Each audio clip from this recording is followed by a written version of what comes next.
कैसे पांचवी छठी अनुसूची का प्रावधान संविधान में है। और ये भी आपको याद दिला दें, छठी अनुसूची में जो जनपद स्वायत्त परिषदें है उसमें 30 मेंबर होते हैं, 30। और आप जानते होंगे कि अभी लद्दाख में भी ऐसी ही जनपद स्वायत्त परिषदों की मांग आ रही है।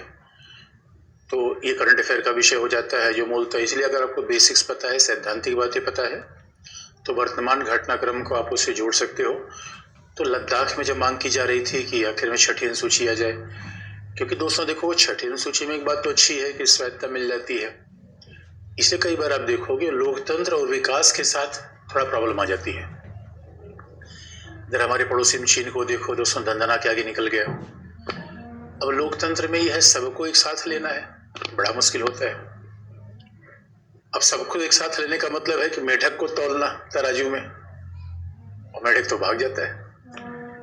अब लद्दाख में इसलिए छठी अनुसूची की मांग की जा रही है कि अगर लद्दाख में छठी अनुसूची मिल जाएगी तो, क्योंकि अभी 370 हट गया है, इसका मतलब बाहर का भी व्यक्ति जाकर वहां जमीन खरीद सकता है, बिजनेस कर सकता है। लेकिन जहां छठी अनुसूची होगी, इसका मतलब जमीन पर बाकायदा स्थानीय लोगों का नियंत्रण होता है, और बिना उनकी सहमत से, बिना स्थानीय शासन के सहमत से हम जमीन नहीं ले सकते। लेकिन इसका उल्टा पहलू देखोगे, स्वायत्तता तो मिल गई। अरे दोस्तों, सवाल ये है कि वो लोग तो होटल बना नहीं सकते, पैसा नहीं है, तो जो बाहर के निवेशक आ रहे हैं जमीन खरीद के होटल बना देंगे, उनको भी तो रोजगार मिल जाएगा। तो अब ये देखो, कई बार एक ही चीज को अलग अलग नजरिए से देखो तो तस्वीर लगा जाती है। कुछ लोग कहते हैं जनजातीय क्षेत्र जहाँ जंगल में है उनकी स्वायत्तता रख दो, उनको मतलब वो जंगल में अपनी आजीविका लिए निर्भर है, उनकी कल्चर है जंगल पर। लेकिन दोस्तों, नजरिया ये भी है कि क्या अगर जनजातियों को शहर में लाया जाए तो उनको फायदा ज्यादा होगा? ऐसा नहीं दिखता, क्योंकि बड़ी सारी रिपोर्ट ये भी आ रही है कि जिन जनजाति समुदाय के लोग, और जनजाति समुदाय के बच्चों, सच मानो, जो गांव से निकल गया वो जीवन में कई बार बड़े काम कर जाता है। गांव से निकलने के बाद, जो अपने स्थानीय शासन से निकलने के बाद आप में थोड़ी संघर्ष की प्रवृत्ति डेवलप होती है। इसलिए अब ठीक है, सारी व्यवस्थाएं तो ठीक है, लेकिन उसका एक दूसरा पहलू भी है कि कई बार हम स्वायत्तता के नाम पर विकास के साथ भी विवाद पैदा कर देते हैं। लेकिन अब हम मुद्दे को आगे बढ़ाएंगे। अब जरा हम देखेंगे कि आप देखते होंगे आजकल दिल्ली का बड़ा विवाद चलता है, पानी का विवाद चलता है। अब जरा संघ राज्य के बीच में कुछ विवाद को देख लें, तो इसी के साथ अगला हम टॉपिक देखेंगे, संघ राज्य के बीच विवाद देखेंगे, और वो मामला है कि संघ और केंद्र शासित क्षेत्र क्या है। तो जरा देखा जाए कि यूटी क्यों आ गई। तो अब हम देखेंगे कि संघ में केंद्र शासित क्षेत्र क्या होता है, यूनियन टेरिटरी क्या होता है। तो जब यूनियन टेरिटरी देखेंगे तो उसके बाद अपने आप पता चल जाएगा कि विवाद क्या है। अब आप देखो दोस्तों, केंद्र शासित क्षेत्र, यूनियन टेरिटरी। अब मामला ये है कि जो यूनियन टेरिटरी है, आखिर में संघ में ऐसी यूनियन टेरिटरी की बात क्यों आ गई? अमेरिका में तो ऐसा प्रावधान नहीं है, हमारे यहाँ क्यों लाया गया? तो बच्चों, ध्यान देने की बात यह है, मुद्दा यह है कि जब संघीय शासन का हमारे यहाँ निर्माण हुआ तो संघ और राज्य के बीच देखो संबंध कैसे होते हैं। जो संबंध संघ और राज्य के बीच होते हैं, तो आप जानते हो दोनों के बीच समकक्षता है, दोनों आपस में एक दूसरे के शब्दों का बड़ा महत्व होता है, दोनों के बीच समकक्षता है, दोनों के बीच बराबरी है।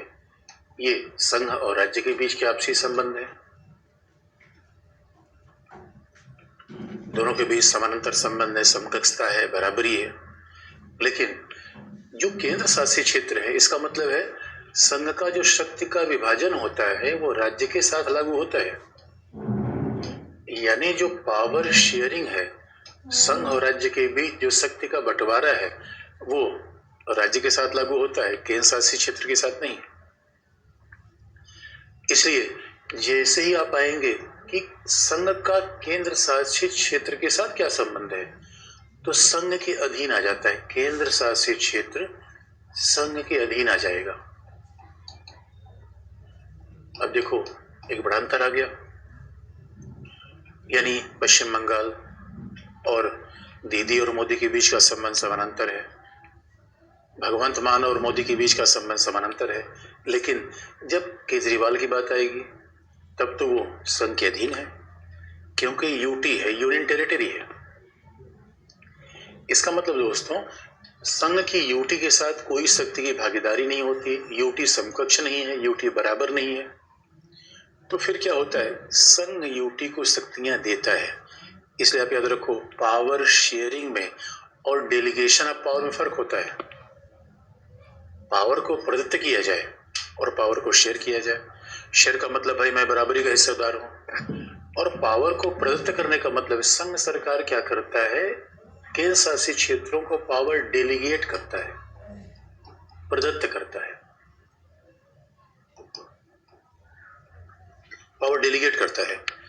इसलिए आपको फिर याद दिला दे कि जब हम संघ की बात करते हैं तो वहां राज्य बराबर में है, राज्य एक संवैधानिक इकाई है, और सच मानो कि संघ का एक दर्शन है।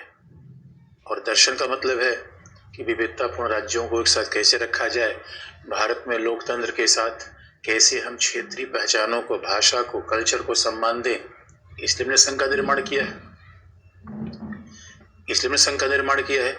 लेकिन केंद्र शासित क्षेत्रों का मामला अलग है।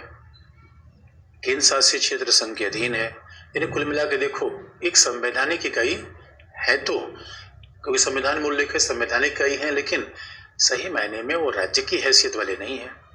तो अब आप देखोगे, फिर आप कहोगे सर ये बताओ केंद्र शासित क्षेत्र और राज्य के बीच फिर संबंध क्या होता है, तो आप और भी तुलना कर दें आपको। अब जरा और एग्जाम्पल आप देखो कि कैसे ये मामला अलग होता है दोस्तों। अब आप देखो, राज्य और केंद्र शासित क्षेत्र में फिर क्या अंतर हो जाता है। राज्य का कौन सा मुख्य, राज्य में राज्यपाल संवैधानिक प्रधान है,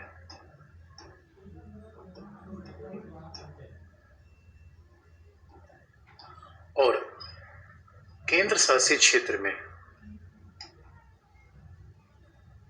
अब जरा देखो, केंद्र शासित क्षेत्र में यूटी, यूनियन टेरिटरी, देखने से लगता है कि यानी संघ का कोई क्षेत्र है, राज्य नहीं है। तो केंद्र शासित क्षेत्र में जो संवैधानिक प्रधान होता है, वो सच मानो वो पूरे के पूरे संवैधानिक प्रधान कह लो, उसका प्रशासनिक प्रधान कह लो, वो राष्ट्रपति होता है।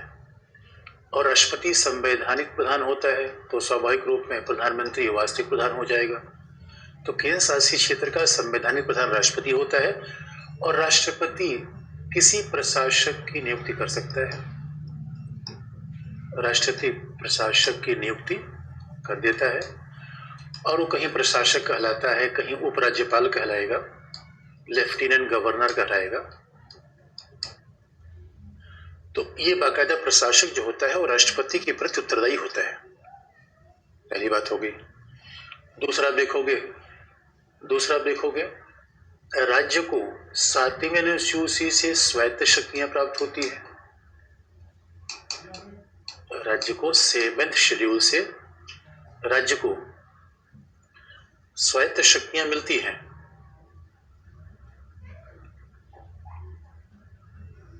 राज्य को 7वीं अनुसूची से स्वायत्त शक्तियां प्राप्त होती हैं।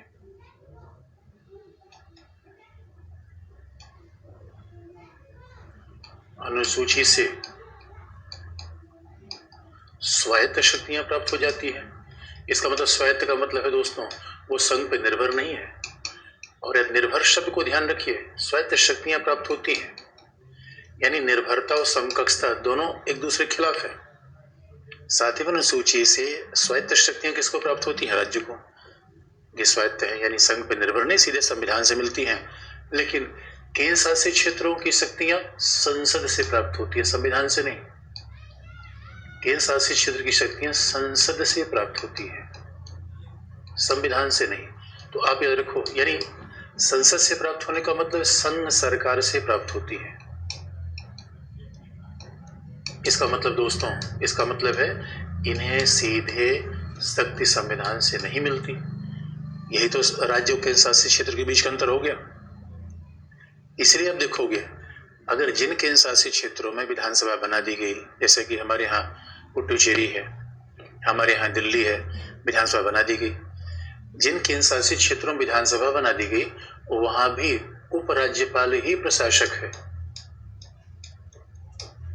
उपराज्यपाल यहाँ का प्रशासक होता है, मुख्यमंत्री उसका सलाहकार है।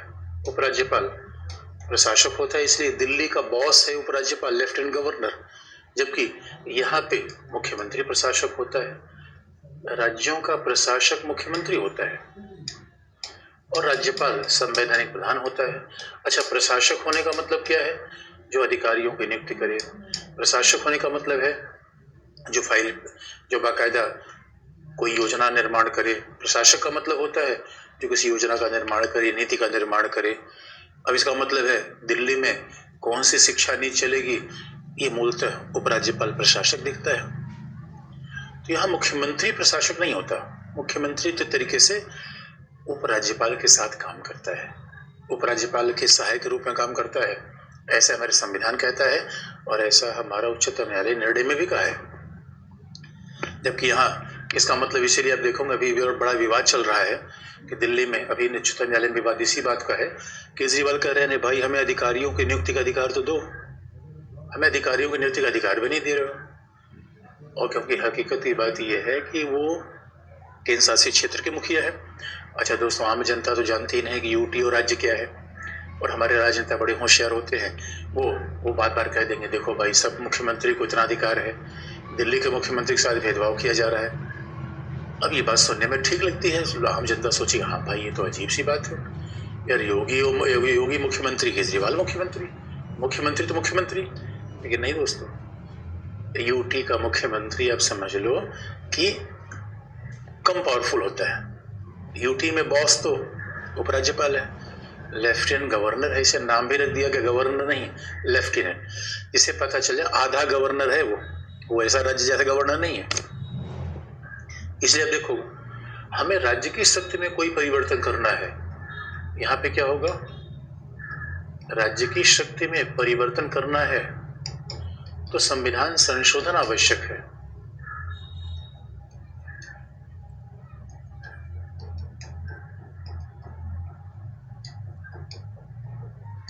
राज्य की शक्ति में परिवर्तन करना है तो संविधान संशोधन आवश्यक है, जबकि यूटी की शक्ति में परिवर्तन करना है तो संसद सामान्य विधि से कर सकती है। संसद सामान्य विधि से इसे शक्ति दे सकती है, शक्ति ले सकती है। सामान्य विधि से शक्ति प्रदत्त करती है, शक्ति प्रदत्त भी करेगी, इसको खत्म भी कर देगी। इसलिए देखोगे दोस्तों, अभी एक बड़ा विवाद है कि संसद ने एनसीटी एक्ट 1991 में अमेंडमेंट कर दिया है। तो जब दिल्ली यूटी बना तभी दिल्ली को लेकर विवाद क्यों होता है, और दिल्ली को लेकर विवाद है तो पहले हमें यह समझ जाना चाहिए कि दिल्ली है क्या। तो दोस्तों, दिल्ली यूटी है। अब दिल्ली यूटी है तो आप कहोगे सर ये बताओ, ये तो क्लियर कट मामला है, अगर दिल्ली यूटी है तो स्वाभाविक रूप में फिर झगड़ा क्यों हो रहा है, झगड़ा तो होना नहीं चाहिए। यहाँ तो एकदम क्लियर कट हो गया कि भाई यहाँ का बॉस राष्ट्रपति है, फिर लेफ्टिनेंट गवर्नर यह है, उसके पहले झगड़े तो नहीं होते थे, बस दिल्ली में पहली बार तो मुख्यमंत्री आया नहीं है। तो दोस्तों, हमारे यहाँ संघ राज्य के बीच, राज्य के बीच झगड़े का बहुत बड़ा कारण राजनीतिक होता है। आप जानते हो, जैसे अलग अलग दलों की सरकारें आई फिर माथापच्ची शुरू, जैसे अलग अलग दलों की सरकार आई इसमें मामला शुरू हो जाएगा। और यही पॉलिटिक्स है भाई, ये पॉलिटिक्स है, डेमोक्रेसी में होता ही रहता है। इससे दोस्तों, संविधान अलग है, पॉलिटिक्स अलग है। और कई बार जब हम देखते हैं संविधान से सारा उत्तर नहीं मिल पाता, पॉलिटिक्स से उत्तर मिलता है, क्योंकि झगड़े का बहुत बड़ा कारण तो भाई इसके पहले ऐसा थोड़ी पहली बार दिल्ली में कोई मुख्यमंत्री बना। अब लेकिन अगर दिल्ली के मुख्यमंत्री को ये सोचने लगे कि भाई हमें देश का प्रधानमंत्री बनना है, तो भाई से दिल्ली सबसे अच्छी जगह है, क्योंकि दिल्ली मीडिया है, दिल्ली में सरकार है, और दिल्ली में पूरी मीडिया दिल्ली में रहती है। दोस्तों, अगर यही कोई व्यक्ति तमिलनाडु से बोले तो उसकी आवाज़ का महत्व कम होगा। कोई दिल्ली से बोले, सारी मीडिया ही है, तो आपको कवरेज खूब मिलता है, लाइमलाइट खूब रहता है। और मेरे बच्चों, आपको बता दें कि पॉलिटिक्स में जब तक विवाद में नहीं रहोगे तब तक ऑक्सीजन नहीं मिलेगा, और पॉलिटिक्स में विवाद में रहना बड़ा जरूरी है। ये हद पॉलिटिशियन हमेशा एक न एक विवाद पैदा कर देते हैं। क्योंकि भाई तब तो लोग जानेंगे तो भाई कैसे पता चलेगा ये भी कोई पॉलिटिशियन है। अच्छा दूसरी बात अब देखो ठीक है, अब तो केंद्र शासित क्षेत्र राज्य में क्लियर कट अंतर हो गया, इसलिए कोई केंद्र शासित क्षेत्र का मुख्यमंत्री दावा नहीं कर सकता कि उसे राज्य के मुख्यमंत्री की हैसियत क्यों नहीं है, उसे अधिकार वैसे हो ही नहीं सकते। तो आप कहोगे सर केंद्र शासित क्षेत्र क्या है, कैसे है, जरा उसके बारे में थोड़ा देख ले, फिर दिल्ली के विवाद के बारे में आ जाए कि दिल्ली में आखिर विवाद की शुरुआत कैसे हो रही है, क्यों हो रही है। दोस्तों इसकी शुरुआत फिर यहाँ से होती है। जरा केंद्र शासित क्षेत्र के मामले को देख लिया जाए कि संविधान में केंद्र शासित क्षेत्र का यूटी का मसला है क्या। दोस्तों केंद्र शासित क्षेत्र की बात जो पहली बार आई वो 1956 में 7वें संविधान संशोधन के द्वारा। यानी बात ध्यान रखने की है कि हमारे मूल संविधान में केंद्र शासित क्षेत्र जैसी कोई बात ही नहीं थी। ये तो हमारे यहाँ राज्य का पुनर्गठन हुआ तो 7वें संविधान संशोधन 1956, 7वें संविधान संशोधन 1956 के द्वारा पहली बार केंद्र शासित क्षेत्र की बात आई और संविधान में अनुच्छेद 239 जोड़ा गया। संविधान में अनुच्छेद 239 जोड़ा गया। आप कहोगे सर जोड़ा गया तो 239 कैसे जोड़ा गया, एबीसी में जोड़ा जाता है। तो बच्चों इसका कहानी यह है कि हमारे संविधान से कई भाग 56 से हटाए गए थे क्योंकि 1956 के पहले हमारे यहाँ राज्यों की 4 श्रेणियां थी। ऐसा नहीं था कि राज्य सारे एक श्रेणी में। आज तो आप देखो 28 राज्य जो भी है पहले सूची में। हमारी मूल संविधान में राज्यों की 4 श्रेणियां थी, ए बी सी डी। अब चूंकि 56 में सब श्रेणी खत्म हो गई तो कुछ भाग, जैसे भाग 9 खाली हो गया था, इसलिए कई बार लोग पूछ लेते हैं मेरे पंचायती राज अगर 73वें संविधान संशोधन से आए तो भाग 9 में कैसे शामिल हो गया।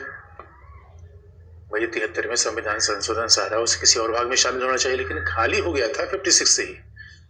ऐसे ही 239 भी खाली थी 56 से। तो हमने कहा चलो भाई इसमें यूटी का प्रावधान कर देते हैं। तो यूटी की बात ही हुई 1956 से पहली बार। और दूसरा, अब यूटी हो गया तो देखो दोस्तों हमारे डेमोक्रेसी है, तो देखो किसी व्यवस्था को प्रशासन करने में हम मानते हैं जनता की इच्छा होनी चाहिए। भाई लोकतंत्र का मर्म यही है कि बिना जनता की इच्छा के से शासन होना ठीक नहीं है। क्योंकि एक बात याद रखो दोस्तों, अगर आईएएस ऑफिसर के ऊपर विधायक सांसद ना हो तो यकीन मानो हमको तो अलग लगता है, हमको तो लगता है कि ना भैया ये हमारे सांसद विधायक बेकार है। दोस्तों हकीकत की बात, एक सांसद विधायक को जनता की इच्छाएं, आवश्यकताएं बड़ी गहरी तरीके से पता है। अब दोस्तों देखो हर क्षेत्र में कुछ न कुछ खराब लोग होते हैं, तो हो सकता है एक सांसद विधायक में लोग खराब हो, मैं इनकार नहीं कर रहा हूं, उनका होना बड़ा महत्वपूर्ण है और लोकतंत्र की खूबी है। अरे दोस्तों शासन जनता की इच्छा के अनुसार होना चाहिए, विशेषज्ञता के हिसाब से नहीं। अब ये नहीं कि और विशेषज्ञ कई बार बड़ी गलतियां कर जाता है।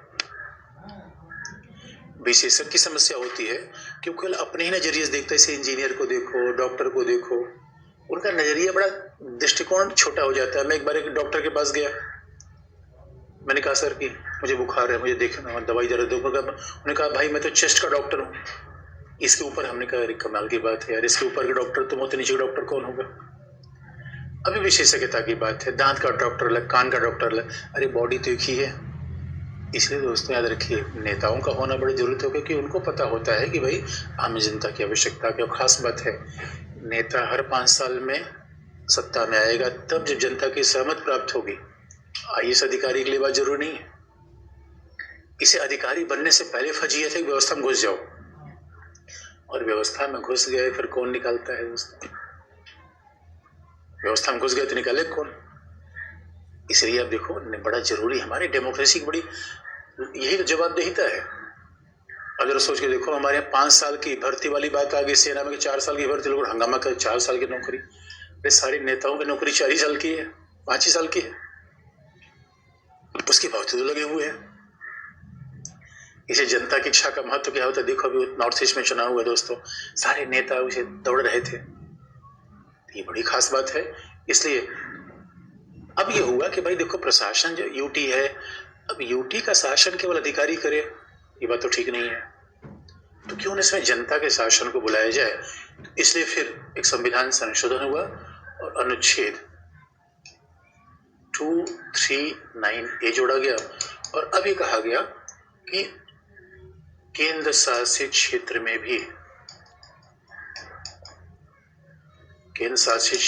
भी विधानसभाओं का निर्माण किया जा सकता है और इसी के अनुसार विधानसभाओं का निर्माण हो सकता है और इसी के अनुसार पहली बार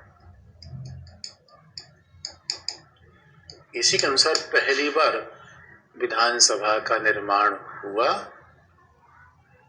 पुडुचेरी में। पहली बार जो विधानसभा का निर्माण हुआ वो पुडुचेरी में हुआ।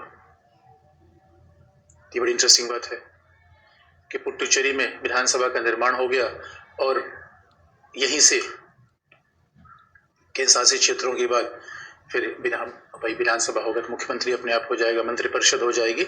लेकिन बात ध्यान रखने की है, विधानसभा बनने से किसी भी केंद्र शासित क्षेत्र की हैसियत बदलती नहीं। इसीलिए कहा जाता है हमारे केंद्र शासित क्षेत्रों के प्रशासन के तरीके अलग अलग हैं। कुछ केंद्र शासित क्षेत्रों में विधानसभा है, बाकी में नहीं है, तो विधानसभा बना दी गई। अब ये हुआ। अब उसी के बाद फिर क्या आया, 69th अमेंडमेंट आया और उसी के बाद 69th अमेंडमेंट आया और फिर जोड़ दिया गया 239AA। अब यहीं से दिल्ली में विधानसभा बनाने की बात आ गई। यहीं से विवाद तो दिल्ली का ही समय चल रहा है और जो विवाद फिलहाल चल रहा होता है उस पर एग्जामिनर का ध्यान रहता है, एग्जामिनर वहां सवाल पूछ लेता है। तो 69th अमेंडमेंट हुआ। अब पता चला भाई दिल्ली में भी क्या बनेगी, दिल्ली में अब विधानसभा बनेगी। अब जब दिल्ली में विधानसभा बनने की बात आई तो आप यहां देखोगे अब यहीं से 239AA आ गया, दिल्ली में विधानसभा का निर्माण हो गया तो दिल्ली में विधानसभा बनेगा, मुख्यमंत्री बनेगा, जैसे पुडुचेरी में हुआ। तो अरे दोस्तों, दिल्ली की हैसियत राज्य जैसी थोड़ी बदल गई। लेकिन अब देखोगे यहीं से झगड़ा भी हुआ, क्योंकि अब ये आम आदमी को थोड़ी पता है कि भाई वो कहता है कि भाई ये मुख्यमंत्री वो मुख्यमंत्री। लेकिन जब दिल्ली को ये 239AA दिया गया तो फिर आपके दिमाग में ये सवाल हो रहा होगा बच्चों की, फिर सर ये बताओ ये बारी यूटी की जरूरत ही क्यों पड़ी, राज्य ही था ठीक था। तो दोस्तों देखो, यूटी की जरूरत अलग अलग कारण से पड़ी। कई बार ऐसा होता है कि सुरक्षा के कारण हो सकते हैं, जनजातीय हितों के कारण हो सकते हैं, राजनीतिक भी हो सकता है, कारण तमाम है। कैसे, अब अंडमान निकोबार द्वीप समूह कोलकाता से 1200 किलोमीटर है, इंडोनेशिया के पास है। तो दोस्तों किसी राज्य का मुख्यमंत्री बना दिया और पूरा कह दे कि भाई मैं स्वतंत्र देश हो गए,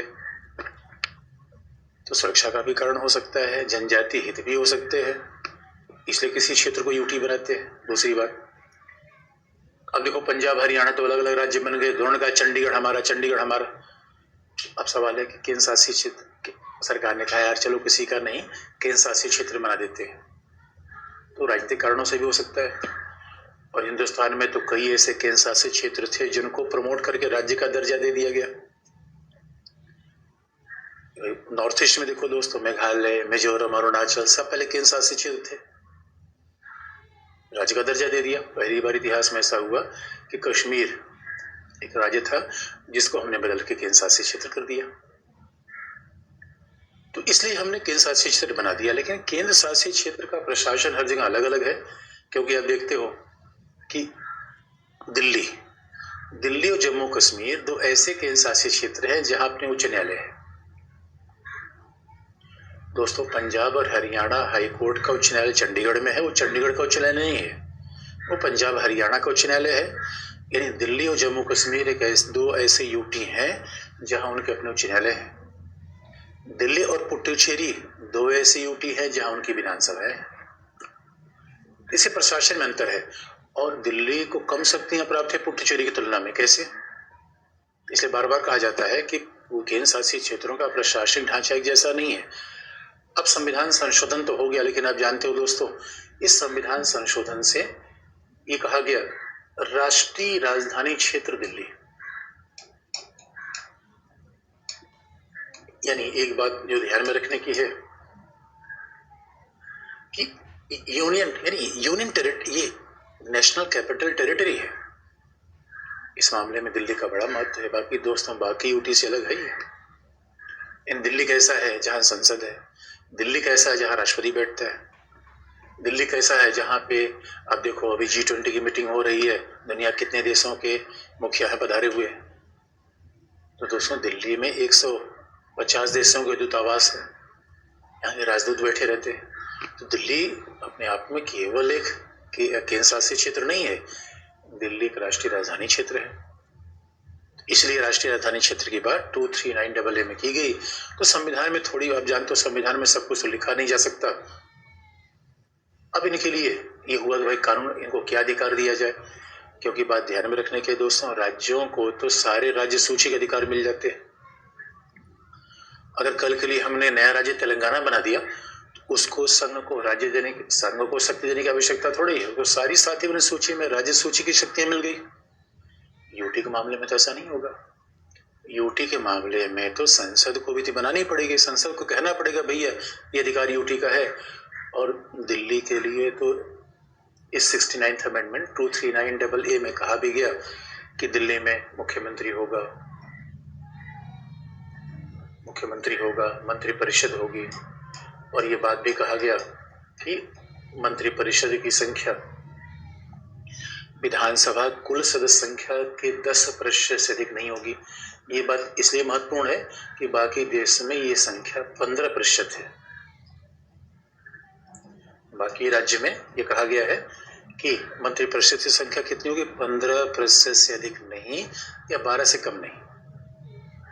केवल दिल्ली ऐसा है, 239AA में कहा गया है कि भाई मुख्यमंत्री होगा, विधानसभा होगी, अब मंत्रिपरिषद भी होगा, लेकिन इसका आकार 10% से अधिक नहीं होगा विधानसभा की कुल सदस्य संख्या से। यानी विधानसभा की संख्या 70 है तो मंत्री 7 से ज्यादा नहीं होंगे, उसमें मुख्यमंत्री भी शामिल होना चाहिए। ये संविधान में दिया गया है। और संविधान में यह भी कह दिया गया कि दिल्ली को 7वीं अनुसूची के विषय प्राप्त होंगे, लेकिन उसमें क्या नहीं प्राप्त होगा, भूमि, पुलिस, लोक व्यवस्था। इसलिए दोस्तों, इसलिए फिर देख दिया गया, जबकि आप देखिए यही केंद्र शासित क्षेत्र तो राज्य के अंदर फिर आ गया। अब अगर आप ये पूछोगे सर ये बताओ और किस राज्य को ये प्राप्त नहीं है, तो सवाल ही ठीक नहीं है। अरे राज्य सूची का विषय है भूमि, राज्य सूची का विषय है पुलिस, राज्य सूची का विषय लोक व्यवस्था। ये राज्य को ना मिले ऐसा हो ही नहीं सकता, राज्य को तो मिलेगा ही मिलेगा। लेकिन दिल्ली को यूटी है इसलिए उसके लिए अलग लिखा गया कि भाई ठीक है ये तीनों विषय नहीं मिलेंगे। इसलिए अब देखो दोस्तों, केजरीवाल जी जिस पुलिस की सुरक्षा में रहते हैं उस पुलिस पर नियंत्रण अमित शाह का है, गृह मंत्रालय का है। और दिल्ली में जमीन पर नियंत्रण संघ सरकार का है। इसलिए ऐसा किया गया है दोस्तों कि मान लो कल के लिए संघ सरकार को नई पार्लियामेंट बनानी पड़े और दिल्ली सरकार कहते भाई हम जमीन नहीं देंगे, मामला फंसेगा। इसीलिए कई बार तो लोग ये कहते हैं, बहुत सारी पार्टी ने कहा, ये आम आदमी पार्टी ने पहली बार नहीं कहा कि दिल्ली को क्यों राज्य बना दिया जाए, राज्य बना दिया, यूटी क्यों रखा जाए। भाई दिल्ली में आबादी 2.5 करोड़ है, जनसंख्या भी ठीक है। अगर राज्य बनाने के लिए कुछ कारण आप देखोगे, जनसंख्या होनी चाहिए, थोड़ा वित्त ठीक होना चाहिए। संविधान में नहीं लिखा गया, व्यवहार में अगर देखें तो दिल्ली के पास सब कुछ है। और ये दिल्ली की आबादी भारत के 10 राज्यों से भी बड़ी है। और नॉर्थ ईस्ट के राज्यों की आबादी देख लीजिए, सिक्किम की आबादी देख लीजिए, गोवा की आबादी देख लीजिए, तो जहाँ आबादी लाखों में, यहाँ तो करोड़ों में है। लेकिन बात यहाँ फंस जाएगी दोस्तों, अगर हमने यहाँ पे राज्य बना दिया तो बड़ा पेचीदा मसला आएगा। और वो है कि इसका मतलब है संसद की सुरक्षा राज्य की पुलिस करेगी। फिर तो कल के लिए राज्य सरकार कहेगी हम गृह मंत्री को हिरासत में लेंगे, विवाद बहुत ज्यादा होंगे। और पता चला कि सारे एम्बेसी की सुरक्षा का दायित्व कौन देख रहा है, राज्य। ये दुनिया में कहीं नहीं है। इसलिए अमेरिका में भी जहां राजधानी है वहां वॉशिंगटन DC, डिस्ट्रिक्ट कोलंबिया, वो संघ के अंतर्गत होता है, वो वॉशिंगटन राज्य के अंतर्गत नहीं है।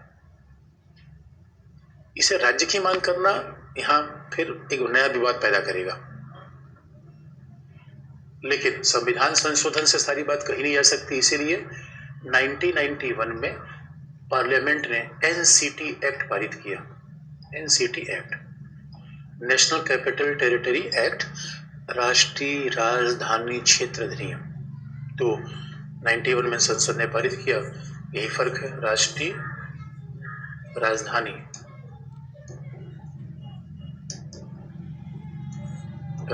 राजधानी क्षेत्र अधिनियम ये पारित कर दिया। अब इस राष्ट्रीय राजधानी अधिनियम से ये बता दिया कि भाई मोदी जी के पास क्या होगा, केजरीवाल जी के पास क्या होगा। अब इस अधिनियम से, और इसी अधिनियम में अभी 2021 में संशोधन किया गया है, जिससे बड़ा बवाल मचा हुआ है। उच्चतम न्यायालय में मामला पड़ा हुआ है, और जब कभी निर्णय आएगा तो बात तो वही होगी। तो दोस्तों, अगर हमें बेसिक पता है तो हमें पता चल जाएगा न्यायालय क्या कहेगा। तो इसमें क्या शक्ति दी गई? इस एक्ट के हिसाब से 1991 के एनसीटी एक्ट के हिसाब से ये कह दिया गया कि भाई देखो, एक संसद ने कह दिया कि संघ के पास क्या होगा, भाई संघ के पास भूमि है ही है, पुलिस है ही है, लोक व्यवस्था ही है।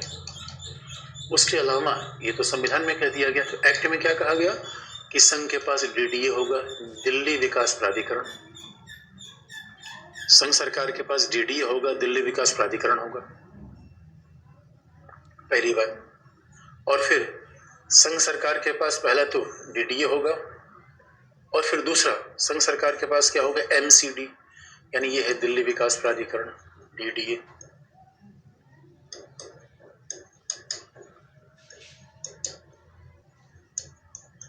और municipal corporation of Delhi MCD, और NDMC, New Delhi municipal corporation, MCD municipal corporation of Delhi, यानी ये नगर पालिका का शासन है। म्युनिसिपल कॉर्पोरेशन नगर निगम, दिल्ली नगर निगम, एमसीडी, सीडी नहीं, एमसीडी। और एनडीएमसी, इसका मतलब है न्यू दिल्ली म्युनिसिपल कॉर्पोरेशन। तो ये दोनों, जिसे हम सामान्य भाषा म्युनिसिपालिटी, जो हम सामान्य भाषा में कहते हैं शहरों का जो प्रबंध होता है म्युनिसिपालिटी से होता है। तो आप कहोगे सर दो म्युनिसिपालिटी क्यों हुए? कि दोस्तों, जहाँ संसद है, जहाँ राजधानी है, वहाँ के लिए एनडीएमसी है, और बाकी दिल्ली को मैनेज करती है एमसीडी। इसलिए कभी आप जाओ और देखो कि इंडिया गेट के आसपास, तो वहाँ पिलर पे लिखा रहेगा एनडीएमसी, बाकी दिल्ली में जाके देखो एमसीडी लिखा रहेगा। तो थोड़ा एनडीएमसी वाला एरिया बिल्कुल चमचम रहता है, साफ सुथरा रहता है। एमसीडी वाला एरिया दोस्तों थोड़ा गड़बड़ रहता है।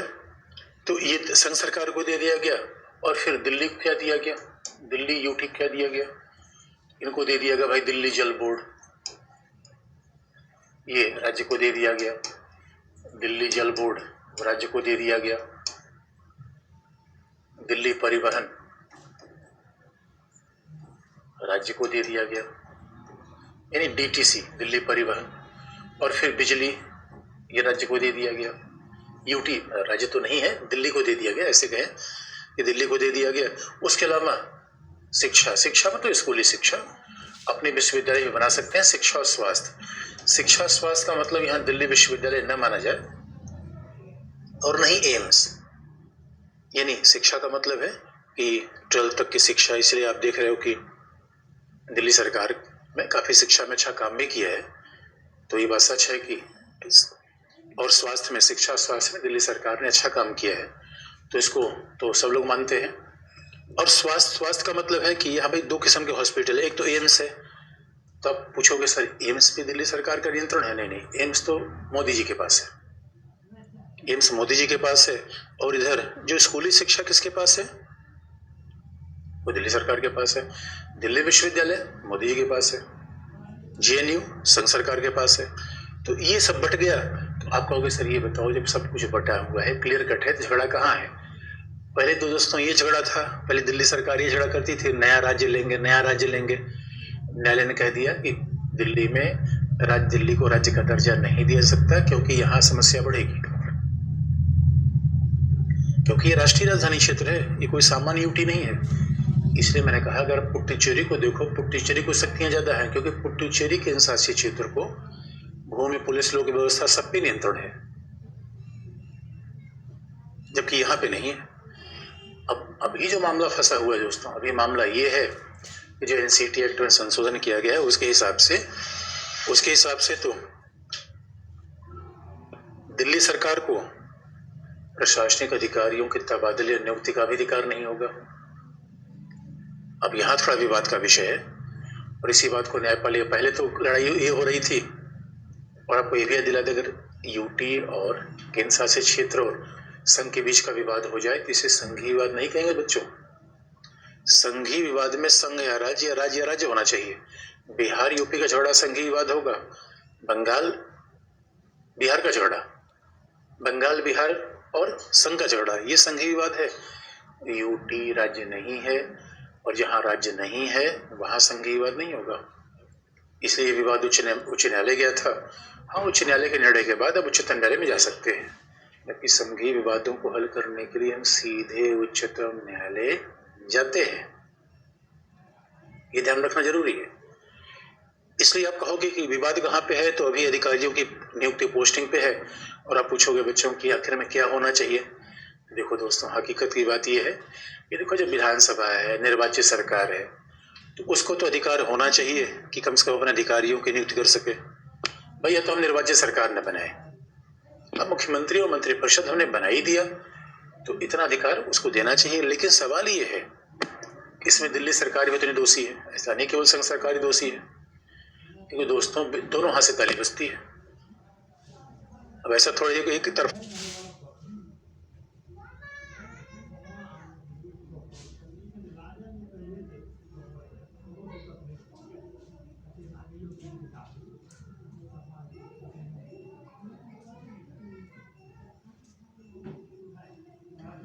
इसलिए संघ का भी इनके साथ विरोध होता है। अब इनके हिसाब से संघ सरकार कोई काम नहीं करती। हकीकत की बात है, जो सरकार में रहते हैं वो काम करते ही हैं। अब ये कहना केवल हम ही काम करते हैं, हम ही ईमानदार है, यहाँ लफड़ा है दोस्तों। यहीं पर लफड़ा होता है, इसलिए झगड़ा राजनीतिक होता है। और उच्चतम न्यायालय पहले भी कह चुका है, यार आपको सबका साथ सबका विकास, यहाँ भी अपनाओ, यही साथ साथ चलो। यानी हम साथ साथ हैं, ये साथ साथ चले या आगे पीछे चले। दोस्तों, संघ में साथ साथ चलने का प्रावधान है, आगे पीछे चलने का प्रावधान नहीं है। साथ आप कहोगे सर ये तो यूटी है, तो यूटी कैसे साथ साथ चलेगा? यूटी तो संघ के नीचे होता है, ठीक है, उसको संघ के नीचे है, लेकिन ठीक है, ये भी तो मुख्यमंत्री हैं, तो सब साथ साथ चले। इसलिए हकीकत की बात है, सहयोग होना चाहिए। हकीकत की बात है कि दिल्ली सरकार को अधिकारियों की पोस्टिंग मिलनी चाहिए। ये सवाल ही है कि दिल्ली सरकार इतने खुश होगी नहीं, क्योंकि पॉलिटिक्स में ये होता है कि भाई झगड़ा करना है, न्यूज में बने रहना है, तो एक अधिकार मिलेगा, कल फिर कहेंगे हमें ये भी चाहिए। इसलिए सारे विवाद उत्पन्न होते हैं और हमें उस विवादों से मतलब नहीं है। हमें तो भाई निष्कर्ष लिख लेना है कि सहयोग होना चाहिए और निर्वाचित सरकार का अधिकार भी होना चाहिए, लेकिन यूटी राज्य नहीं है, ये भी हमें ध्यान में रखने की आवश्यकता है। इस बात को हम इनकार नहीं कर सकते। अब दोस्तों जरा आगे, ये है दिल्ली का मुद्दा।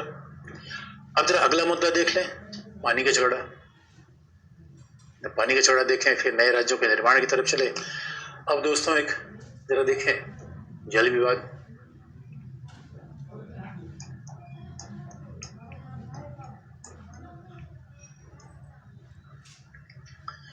हमारे संविधान निर्माता बड़े दूरदर्शी थे और जब संविधान लिखा गया तो 7वीं सूची में भाई ये बता दिया गया कि क्या किसकी शक्तियां हैं, और 7वीं सूची में कह दिया गया कि भाई देखो, जल राज्य सूची का विषय है।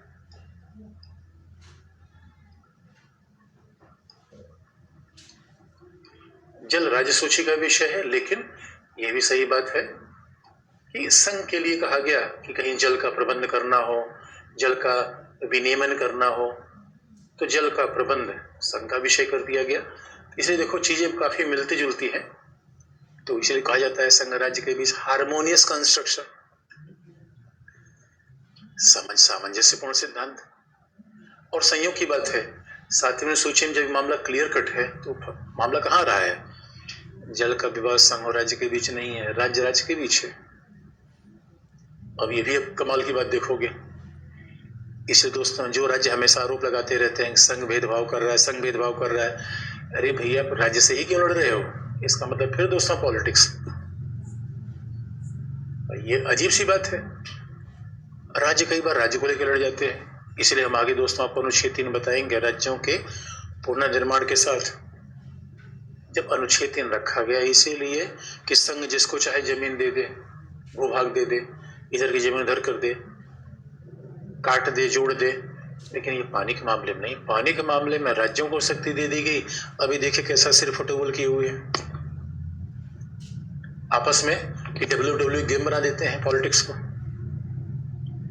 तो अब राज्य को दे दिया गया अधिकार, तो क्लियर कट मामला है। लेकिन और देखिए संविधान निर्माताओं ने क्या कहा था, जबकि हकीकत की बात यह है कि भाई संघ राज्य के बीच कोई झगड़ा हो, राज्य राज्य के बीच कोई झगड़ा हो, तो हमारे यहाँ ये कितनी बेहतरीन व्यवस्था की गई है कि भाई संघीय विवाद, अगर संघ के बीच झगड़ा हो, राज्य राज्य के बीच झगड़ा हो, संघीय विवाद उच्चतम न्यायालय हल करेगा। अनुच्छेद 131 है, उच्चतम न्यायालय है, ये हल कर देगा। लेकिन दोस्तों संघीय जो पानी का झगड़ा कौन सा संवैधानिक झगड़ा है, पानी का झगड़ा कौन सा वैधानिक झगड़ा है जो उच्चतम न्यायालय हल करे। इसे संविधान निर्माताओं ने इसके लिए अलग से लिखा, अनुच्छेद 262। तो जल विवाद के लिए अलग ही प्रावधान कर दिया गया, आर्टिकल 262, अनुच्छेद 262। अब यही दूरदर्शिता है संविधान निर्माताओं की दोस्तों। और आप तो ये भी याद कर सकते हो सर, अच्छा ये बताओ अंतर्राज्यीय परिषद, क्षेत्रीय परिषद, क्या इनका भी प्रयोग किया जाए जल विवाद को हल करने में? एकदम यूज होना चाहिए, होना ही चाहिए। अरे दोस्तों पानी का झगड़ा तो यही है ना, 4 बाल्टी आप लो, 5 बाल्टी दूसरा कोई ले, नाप लो भाई। पानी के झगड़े में कौन सा विधि संविधान, IPC CRPC अनुच्छेद लागू हो रहा है? लेकिन अब इसीलिए बार बार झगड़ा राजनीतिक है। और झगड़ा कैसे राजनीतिक होता है इसका एग्जाम्पल आपको बता दें। भविष्य में कैसे झगड़ा बढ़ेगा।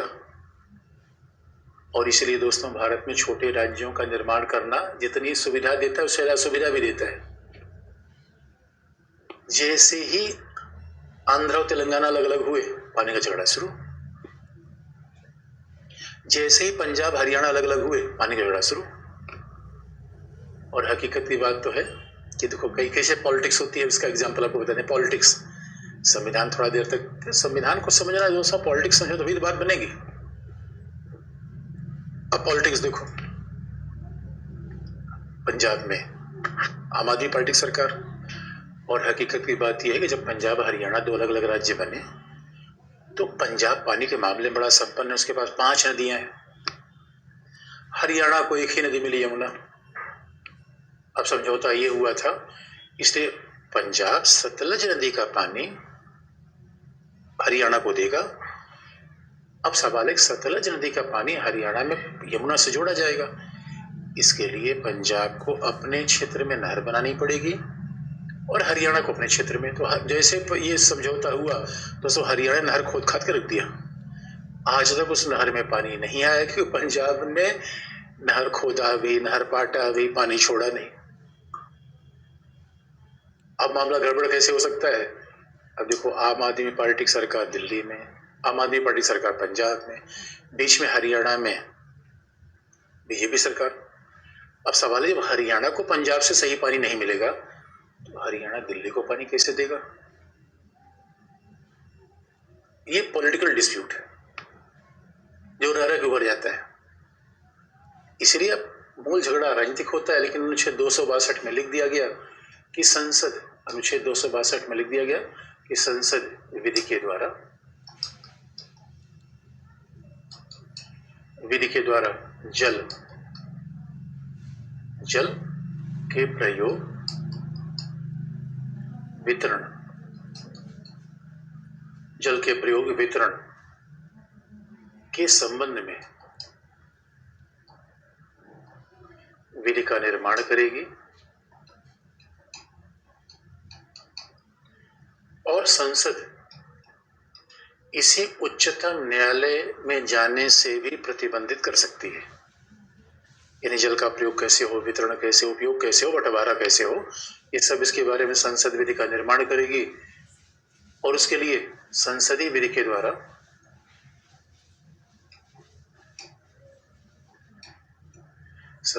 के द्वारा इसे उच्चतम न्यायालय उसे उच्चतम न्यायालय में जाने से भी रोका जा सकता है। उच्चतम न्यायालय में सुनवाई से भी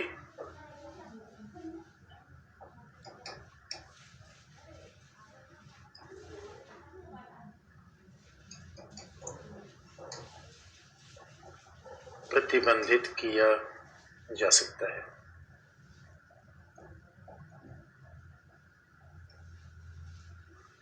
संसदीय विधि के द्वारा इसे उच्चतम न्यायालय में सुनवाई से भी प्रतिबंधित किया जा सकता है। ये मामला हल हो गया कि अब ये मामला हो गया कि संसदीय विधि के द्वारा इसे सुनवाई से प्रतिबंधित किया जा सकता है। अब इसके संदर्भ में अब इसी अनुच्छेद 262 के अनुसार संसद ने संसदीय अधिनियम बनाया और 2 संसदीय अधिनियम बने। अंतरराज्यीय जल विवाद अधिनियम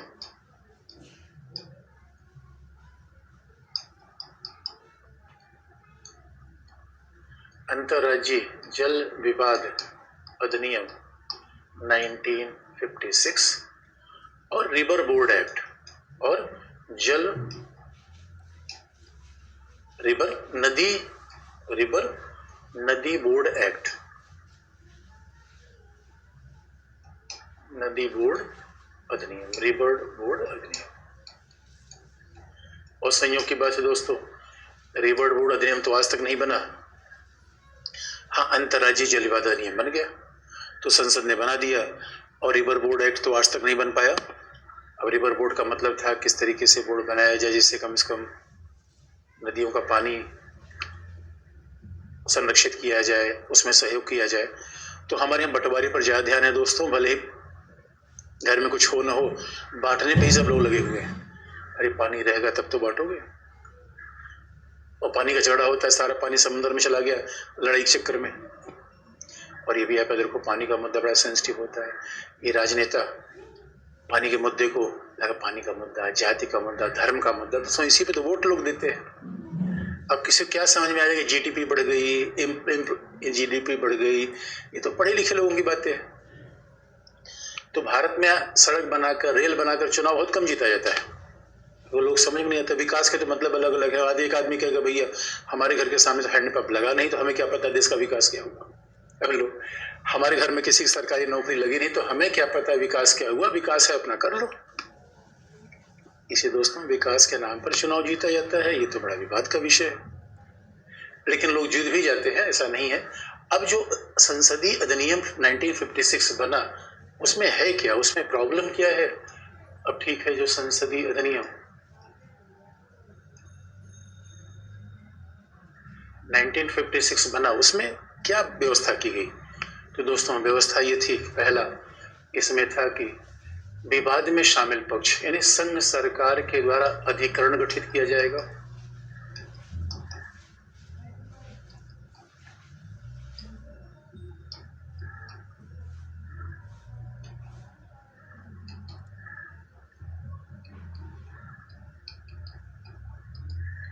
संघ सरकार के द्वारा अधिकरण गठित किया जाए, ट्रिब्यूनल। आपको ट्रिब्यूनल, संघ सरकार अधिकरण गठित करेगी, और ये ट्रिब्यूनल या अधिकरण का मतलब होता है दोस्तों, इसका मतलब है अर्ध न्यायिक संस्था। हम न्यायालय में अधिकरण पढ़ेंगे भी, और ये अधिकरण होगा, न्यायालय नहीं होगा। अधिकरण गठित होगा, अर्ध न्यायिक संस्था गठित होगी। अब इसका मतलब है उसमें होंगे तो न्यायाधीश, तो आधार न्यायपालिका। लेकिन चूंकि इसमें संविधान और विधि का कोई मसला है नहीं, पानी का डिवीजन करना है। आप कहोगे सर ये कौन सा यार काम है, पानी का विभाजन न्यायाधीश क्या करेगा। अरे पानी का विभाजन तो इंजीनियर करना चाहिए। इंजीनियर देख ले भाई कितने क्यूसेक पानी उधर है, कितने क्यूसेक पानी उधर है। लेकिन ऐसा इंजीनियर नहीं। एक बार एक इंजीनियर था दोस्तों, नदी में बाढ़ आ गई, नदी में बाढ़ आ गई। किसी ने कहा कर इंजीनियर साहब पानी खतरे के निशान से ऊपर जा रहा है। इंजीनियर साहब ने कहा चिंता की बात नहीं, खतरे का निशान ऊपर कर दो। तो ऐसा इंजीनियर नहीं होना चाहिए। इंजीनियर का मतलब है कि भाई, तो ये अजीब सी बात है। ये संरचना में अपने आप में समस्या है। तो अधिकरण जो गठित किया जाएगा, संघ सरकार गठित करेगी, लेकिन अधिकरण में स्वाभाविक तौर पर चूंकि संघ का मसला है, राज्य राज्य के बीच का विषय है, तो उच्चतम न्यायालय के न्यायाधीश, अवकाश प्राप्त न्यायाधीश या उच्चतम न्यायालय के न्यायाधीश की योग्यता रखने वाला कोई व्यक्ति, और सामान्यतः उच्चतम न्यायालय के अवकाश प्राप्त न्यायाधीश अधिकरण के मेंबर होते हैं। अब गठित किया जाएगा, तो गठित कैसे होगा?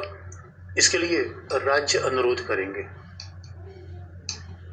जो संबंधित राज्य है, राज्यों के द्वारा अनुरोध किया जाएगा। तो आप कहोगे सर ये बताओ कि अगर पंजाब का झगड़ा उधर है, कर्नाटका का उधर है, आंध्रा का, तेलंगाना का अलग है, अधिकरण कितना बनेगा? इस अधिनियम के अनुसार जितने विवाद होंगे उतने अधिकरण अलग अलग होंगे। जितने विवाद होंगे उतने अधिकरण होंगे। यानी 5 विवाद तो 5 अधिकरण, और सब न्यायाधीशों से मिलकर बनेंगे उच्चतम न्यायालय के न्यायाधीश या सामान्यतः अवकाश प्राप्त न्यायाधीश। तो जितने विवाद होंगे उतने अधिकरण बनेंगे। तो विवाद 5, अधिकरण 5, विवाद 6, अधिकरण 6, और राज्य अनुरोध करेंगे। अब राज्य अनुरोध करेंगे, ये है अधिकरण, ये करी संरचना। ये संरचना में संस्था, तो पानी को झगड़े को हल करने के लिए न्यायालय में जाएगा नहीं, तो ये कोई संस्था तो होनी चाहिए। तो आप कहोगे सर संरचना हमने क्यों शब्द का प्रयोग किया, स्ट्रक्चर शब्द का प्रयोग क्यों किया? अरे हम संस्था शब्द का प्रयोग कर सकते थे। तो दोस्तों बस इसलिए हमने किया क्योंकि संस्था का मतलब है किसी संस्था का मतलब है जब किसी संगठन को हम विधि और संविधान के द्वारा पढ़े वो संस्था है, लेकिन जब किसी संगठन के व्यवहारिक काम को पढ़े तो संरचना है। संसद को 2 तरीका है पढ़ने का। एक तो देख लो भैया संविधान में क्या लिखा गया है, तो संस्था होगी। एक देख लो व्यवहार में क्या काम कर रही है, तो संरचना। अध्ययन दोनों का एक ही है। भाई फैन हम देख रहे हैं अपने कमरे में 3 ब्लेड है, तो फैन किस कंपनी ने बनाया, क्या सिद्धांत है, कितने आरपीएम है, ये उसका संस्था है। लेकिन एक्चुअल हवा देता है कि नहीं देता है, संस्था। तो दोस्तों संस्था, तो हमने कहा संरचना, इसका मतलब जितने विवाद उतने अधिकरण राज्यों के द्वारा अनुरोध होगा। और आपको लगेगा सर ये थोड़ा गड़बड़ है मामला, अरे अजीब सी बात है यार। जितने विवाद, यानी जब आग लगेगी तब कुआं खोदोगे, और अभी हमें पता ही लग गया गांव में लगातार आग लग रही है, तो हर बार कुआं खोदोगे। आपको लगेगा सर ये थोड़ा अधिनियम गड़बड़ है, अधिकरण में गड़बड़ तो ही है, देखने से लगता है। अरे भाई जब झगड़ा नहीं होना है तो यार परमानेंट अधिकरण बना लो, पहली बात। और जितने विवाद उतने अधिकरण, ये क्या मतलब है कि हर बार अनुरोध किया जाए? तो अधिकरण गठन करने में एक्ट हिसाब से 1 साल के भीतर संघ सरकार अधिकरण गठन करेगी, तो इतना टाइम क्यों बर्बाद किया जाए? और दूसरी बात, इंजीनियर के लिए क्यों उन्हें जगह दिया जाए? ये समस्याएं हैं जो अभी हल करने का प्रयास किया जा रहा है। लेकिन अब आप देखो, ये तो इसका अधिनियम में हो गई कि भाई संरचना क्या होगी, जो विवाद हल होगा तो अधिकरण बनेगा। लेकिन इसका पूरा प्रोसेस कैसे चलेगा, ये भी दिलचस्प है। ये पूरी प्रक्रिया कैसे चलेगी? यानी अधिकरण 3 वर्षों के भीतर अपना निर्णय देगा, लेकिन इसके कार्यकाल को 2 वर्ष बढ़ाया जा सकता है। लेकिन समस्या कहाँ है दोस्तों? अब 2 वर्ष बढ़ाया जा सकता है, तो उसके बाद निर्णय फिर से इसके रिव्यू, अधिकरण ने कोई निर्णय दे दिया, 5 साल के भीतर निर्णय दिया, उसके बाद फिर विवाद में शामिल पूछने का, फिर से देखो इसको, फिर इसके पुनरावलोकन की मांग की जा सकती है। और जब अधिकरण का निर्णय आया तो फिर इसे संघ सरकार भारत के राजपत्र में प्रकाशित करेगी, नोटिफाई करेगी।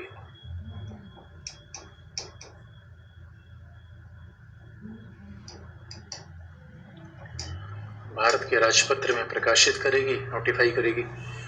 दोस्तों हमारे यहाँ पानी का झगड़ा उच्चतम न्यायालय को नहीं दिया गया, उसे कई कारण थे कि पानी का झगड़ा उसे न्यायिक मामला है नहीं, पहला। और उच्चतम न्यायालय के पास इतने काम का बोझ है कि पता चला पानी का झगड़ा भी लेके चले गए तो उसमें भी 10-20 साल लग गया, विलंब ज़्यादा हुआ। लेकिन ये सुन के आप हैरान हो जाएंगे कि हमारे यहाँ पानी के झगड़े को हल करने में कावेरी जल विवाद में 30 साल से ज़्यादा लग गया। आप कहेंगे है, ओ माय गॉड, ये कैसे हो सकता है? अनबिलीवेबल। आपको सर ये तो मतलब अजीब सी बात है, मजाक कर रहे हो आप। बच्चों मजाक नहीं, सच में बता रहा हूं, ऐसा लफड़ा हुआ। आप कहोगे कैसे ऐसा हो सकता है? अरे भाई ठीक है, निर्णय दे दिया हमने, कहा फिर से पुनरावलोकन करो। कमाल की बात है। एक गांव में एक पंडित जी रहते थे, उनके पास बड़ी अच्छी गाय थी, तो उन्होंने गांव वालों से कहा कि भाई जो गीता का इस श्लोक का अर्थ बता देगा मैं उसे अपनी गाय दे दूंगा। उनकी पत्नी बड़ी नाराज हो गई, पत्नी कहा भाई क्या बात करते हो यार, गीता का यहाँ सब लोग पूरा गीता बता देंगे। उनका भाई कोई बता देगा जब मैं मानूंगा तब तो दोस्तों बात बस यही है, हम आउट हो गए तो नो बॉल। अब पुनरावलोकन किया जाएगा और कई बार तो हुआ संघ सरकार भारत के राजपत्र में प्रकाशित करेगी, क्योंकि एक बात याद रखो दोस्तों, सरकारी कोई काम हो, कोई सूचना हो तो भारत सरकार का चिन्ह लगाकर उसे बाकायदा आम जनता को बताती है लिखित रूप में कि हमने ऐसा काम किया। राजपत्र में अधिसूचना का मतलब है कि आम जनता को पता हो जाना चाहिए, पेपर में प्रकाशित हो जाना चाहिए। नहीं तो आप कहेंगे भाई हमने कोई काम, हमें क्या पता आपने ऐसा कानून बना दिया। इसलिए, और हकीकत की बात है, इसको प्रकाशित करने में 10-10 साल लग गए। अधिकरण ने निर्णय दे दिया, उसको प्रकाशित करने में 10 साल लग गए। अब जरा सोचो भी बात, क्योंकि कहीं ना कहीं 2014 के पहले संघ में गठबंधन की सरकार थी, अनेक दल संघ की सरकार के भागीदार थे। तो जब जो मामला फंसता था, सहयोगी दल कहता था भैया ये हमारे खिलाफ है, इसको प्रकाशित ही मत करो। इसलिए पानी का झगड़ा हमारे यहाँ बहुत लंबा खिंचता चला गया, जो अपने आप में ये दिखाता है कि राज्यों के बीच विवाद से अंतिमतः नुकसान हो रहा है। अरे दोस्तों, हमें तो नदी जोड़ो कार्यक्रम करना चाहिए। भारत भी जुड़ रहा है, नदी भी जुड़े, और हम तो पानी के झगड़े को लेकर सरफटोल कर रहे हैं, पानी के झगड़े को लेकर विवाद में शामिल है। लेकिन आप कहोगे सर ये बताओ फिर विकल्प क्या है, फिर क्या विकल्प दिया जाए और कैसे मामला हो जाए? दोस्तों विकल्प बड़ा स्पष्ट है कि अभी प्रस्तावित है, इस 1956 के अधिनियम में एक संशोधन प्रस्तावित है जो संसद के सामने लंबित है और कभी भी ये बन सकता है। उसमें कहा यह गया है कि अब स्थायी अधिकरण होगा, यानी बार बार अधिकरण गठन करने की मांग नहीं होगी, केवल एक अधिकरण होगा स्थायी। दूसरी बात है, एक पहले विवाद निवारण समिति बनेगी, डिस्प्यूट रेजोल्यूशन कमेटी बनेगी, जो इंजीनियर से मिलकर बनेगी, और अगर ये झगड़ा नहीं हल कर पाती तब इसे अधिकरण को दिया जाएगा और विवाद 3 वर्षों में अनिवार्य तौर पर हल किया जाएगा। 3 वर्षों में हल किया जाएगा और अधिकरण के निर्णय को उच्चतम न्यायालय में नहीं लाया जाएगा, क्योंकि अधिकरण का निर्णय स्वतः अधिसूचित हो जाएगा। उसके लिए अधिसूचित करने की आवश्यकता ही नहीं पड़ेगी, उसमें देर आप कर नहीं सकते। अधिकरण का निर्णय ऑटोमेटिकली नोटिफाई हो जाएगा। इसका मतलब हम अभी जो प्रस्तावित अधिनियम है संशोधन का सदन सामने लंबित है, कभी भी आ सकता है, तो करंट अफेयर का विषय बन जाएगा। हकीकत की बात है, हम संरचना में परिवर्तन कर रहे हैं, हम करें भी स्थायी अधिकरण होगा, स्थायी होगा, स्थायी अधिकरण होगा। इसका मतलब बार बार गठन करने की आवश्यकता नहीं है। हाँ, जज की संख्या बढ़ा सकते हैं, विवाद ज्यादा होगा तो बेंच ज्यादा बना देंगे। विवाद निवारण निवारण समिति में इंजीनियर होंगे और पहले इंजीनियर कोई मामला देखेंगे और हल ना हुआ तब अधिकरण को दिया जाएगा। यहाँ एक कमी थी, और फिर निश्चित समय 3 वर्ष महीने की ज्यादा बढ़ाते चले जाओ, ये वोडाफोन का टक टाइम नहीं है। उसके बाद निर्णय स्वतः सूचित हो जाएगा और निर्णय उच्चतम न्यायालय के निर्णय जैसा माना जाएगा। तो ये अभी प्रस्तावित है, ये समाधान है। लेकिन आप कहोगे सर ये बताओ, ये पानी का विवाद जब रोका गया है तो उच्चतम न्यायालय पहुंच कैसे जाता है? जब ये कह दिया गया कि पानी का विवाद नहीं जाएगा उच्चतम न्यायालय में, तो कैसे हल हो जाएगा? हकीकत की बात है, ये तो क्षेत्रीय परिषद के सामने जाना चाहिए, अंतर्राज्यीय परिषद के सामने जाना चाहिए। अरे यहाँ क्यों चला जाता है? तो हकीकत की बात है दोस्तों, पानी का विवाद अनेक तरीके से उच्चतम न्यायालय में जा सकता है। अनुच्छेद 142, फिर अनुच्छेद 136 अनुच्छेद 136 और अनुच्छेद 142, अनुच्छेद 136 और कहीं ना कहीं आप बाकी भी, लेकिन 2 आर्टिकल बहुत महत्वपूर्ण है जहां पानी का झगड़ा जा सकता है। दरअसल अनुच्छेद 142 में तो आजकल उच्चतम न्यायालय ये कह रहा है कि न्याय प्रदान करने के लिए कुछ भी करेगा। अब कुछ भी करेगा, आप समझ लो, कई लोग किसी के लिए कुछ करने को तैयार हो जाते हैं। तो आजकल अनुच्छेद 142 का उच्चतम न्यायालय खूब प्रयोग करता है। दोस्तों ये बात हम उच्चतम न्यायालय में विस्तार से बता देंगे। 136, 142, 136 में कहा गया है कि उच्चतम न्यायालय इस हिंदुस्तान के किसी भी अधिकरण से अपने यहाँ किसी निर्णय को बुला सकता है, निर्णय को मंगा सकता है, उसकी सुनवाई कर सकता है। अनुच्छेद 136 में बस उसमें कोर्ट मार्शल वाला मामला शामिल नहीं है। तो भाई अधिकरण है तो वो भी तो न्यायिक अधिकरण का मतलब है इतने प्रावधान के बावजूद भी कोई मामला उच्चतम न्यायालय में आ सकता है। 136 के अंतर्गत, 142 के अंतर्गत जो उच्चतम न्यायालय में पढ़ना भी है, और बाकी तो आप देखोगे कई बार इसलिए अधिकरण उच्चतम न्यायालय के सामने आता है कि अधिकरण के निर्णय को लागू कराने के लिए विवाद में शामिल पक्ष कहते हैं भैया इसको लागू कराओ, लागू कराने के लिए भी वो अधिकरण के सामने बार बार चले जाते हैं, न्यायालय के सामने। तो आप कहोगे सर न्यायालय की बात कोई न माने तो न माने, दोस्तों नेता कहाँ मानता है? न माने तो न्यायालय क्या करेगा? कहेगा अवमानना के लिए दंड दे दो, और जैसे अवमानना के लिए दंड दिया गया, नेता कहेगा भाइयों और बहनों देखो आपके लिए मैं जेल गया, उसका पॉलिटिकल प्रभाव बढ़ जाएगा। ये नेतागिरी है। इसलिए उच्चतम न्यायालय भी राजनीतिक विवादों को थोड़ी हल कर सकता है। पॉलिटिकल डिस्प्यूट उच्चतम न्यायालय के बस की भी बात नहीं है। इसे दोस्तों निष्कर्ष ये है कि ऐसे मामलों को हल करने के लिए सहकारिता अपनाई जाए, अंतर्राज्यीय परिषद, जोनल काउंसिल को प्रभावी बनाया जाए। दोस्तों आज के बाद अब हम मिलेंगे अगले संडे को, होली के बाद, क्योंकि इधर होली के लिए क्लासेस बंद रहेंगी। तो अगले मंडे को क्लास नहीं, आपकी भी क्लास बंद रहेगी होली के लिए। आपको होली की बहुत बहुत शुभकामनाएं।